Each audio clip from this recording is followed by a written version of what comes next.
प्यारे विद्यार्थियों, मैं अशोक छाछिया, सहायक आचार्य राजनीति विज्ञान, LBS राजकीय महाविद्यालय कोटपुतली में बच्चों आज लेक्चरर के माध्यम यानी वीडियो मैं आपको भेज रहा हूँ। वो है BA पार्ट सेकेंड ईयर का सेकेंड पेपर, जिसमें है भारतीय राजनीतिक व्यवस्था, जिसमें है आज हम पढ़ेंगे भारतीय संसद तथा उसकी कार्यप्रणाली।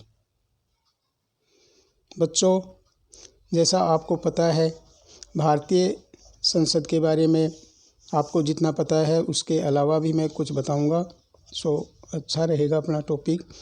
तो भारतीय संसदीय संस्थाएं भारतीय शासन तंत्र के सदा घूमते रहने वाले पहिए हैं। इन संस्थानों के कार्य परिणामों का लेखा जोखा हमारे नूतन गणराज्य में जनतंत्रात्मक उद्यम के लिए महत्व का दस्तावेज है। हमारे संविधान के अंतर्गत केंद्रीय विधानमंडल को संसद की संख्या दी गई है और यह संसद द्विसदनात्मक सिद्धांत के आधार पर संगठित की गई है। संविधान के अनुच्छेद 79 यानी 79 में लिखा है, संघ के लिए एक संसद होगी जो राष्ट्रपति और दोनों सदनों से मिलकर बनेगी, जिसमें नाम क्रमशः राज्यसभा और लोकसभा होंगे। भारत में संसदात्मक लोकतंत्र को प्रभावपूर्ण बनाने के लिए व्यवस्थापिका और कार्यपालिका का समन्वय करना सिद्धांततः आवश्यक था। अतः राष्ट्रपति को भी संसद का अभिन्न अंग बनाया गया। भारतीय संसद की संवैधानिक स्थिति यानी देखिए, भारतीय हमारी संसद यानी हमारी जो विधान व्यवस्थापिका है, व्यवस्थापिका का नाम ही संसद है और इस संसद में 2 सदन हैं, लोकसभा तथा राज्यसभा, और राष्ट्रपति को भी इसका अंग बनाया गया है। अर्थात हम यूँ कह सकते हैं कि हमारी जो संसद है वह राष्ट्रपति और लोकसभा तथा राज्यसभा से मिलकर बनी है। इसको और भी भारत में संसदात्मक लोकतंत्र को प्रभावपूर्ण बनाने के लिए ही व्यवस्थापिका और कार्यपालिका का समन्वय किया, यानी एक तरफ कार्यपालिका और व्यवस्थापिका। मैं इसके बाद आपको आज ये व्यवस्थापिका अर्थात संसद पढ़ लेते हैं, उसके बाद मैं कार्यपालिका पढ़ाऊँगा कि किस तरह से कार्यपालिका व्यवस्थापिका से अलग है। आज बच्चों मैं आपको संसद से जुड़े कुछ महत्वपूर्ण जानकारियाँ प्रदान कराता हूँ, तो आप थोड़ा सा उनकी तरफ ध्यान दें।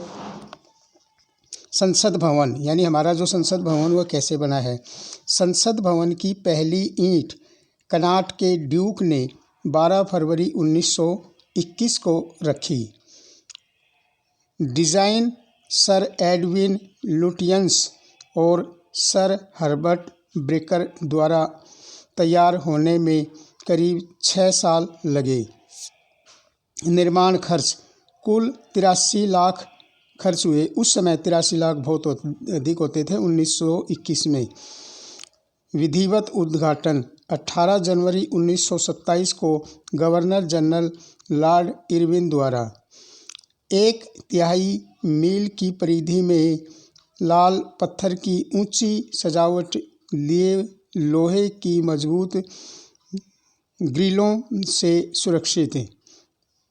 नेक्स्ट है मुख्य गोलाकार हिस्से का व्यास 170.69 मीटर है। नेक्स्ट कुल क्षेत्रफल 6 एकड़। नेक्स्ट है पहली मंजिल के खुले बरामदे में लगाए गए क्रीमी सैंडस्टोन के 27 फुट ऊंचे कुल 144 खंभे। नेक्स्ट है भवन के भीतर बाहर 12 फव्वारे। नेक्स्ट है दीवारों व खिड़कियों पर कब्जे, जगह जगह संगमरमर की जालियां। तो ये हमारी संसद भवन से जुड़े कुछ महत्वपूर्ण जानकारियाँ थी जो मैंने आपके साथ शेयर की। अब है भारतीय संसद की संवैधानिक स्थिति, यानी क्या हमारी जो संसद है वह संप्रभु है, यानी संप्रभु का होता है बाहरी और आंतरिक क्षेत्र में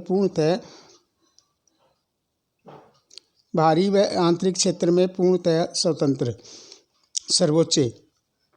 डॉक्टर राजेंद्र प्रसाद के अनुसार जनतंत्रात्मक प्रणाली का केंद्र बिंदु राष्ट्र की संसद है।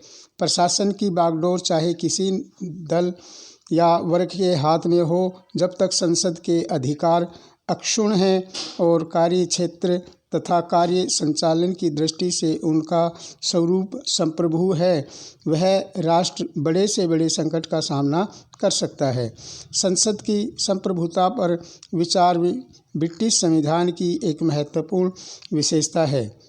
जैसा कि सर एडवर्ड कोक का मत है कि संसद की शक्ति और अधिकार क्षेत्र इतना सर्वोपरि और पूर्ण है कि इसकी कोई सीमाएं नहीं बांधी जा सकती।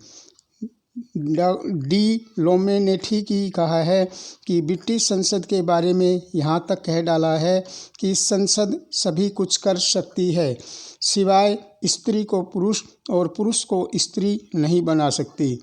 वस्तुतः ब्रिटिश संसद की जो प्रतिनिधियात्मक शक्तियाँ हैं उसे ही भारतीय सार्वभौमिकता या संप्रभुता कहा गया है। संसद जो कुछ चाहे, जिस किसी भी रूप में चाहे, विधि निर्माण कर सकती है तथा ब्रिटिश संसद जो कुछ विधि स्वीकृत करेगी वह देश का कानून होगा।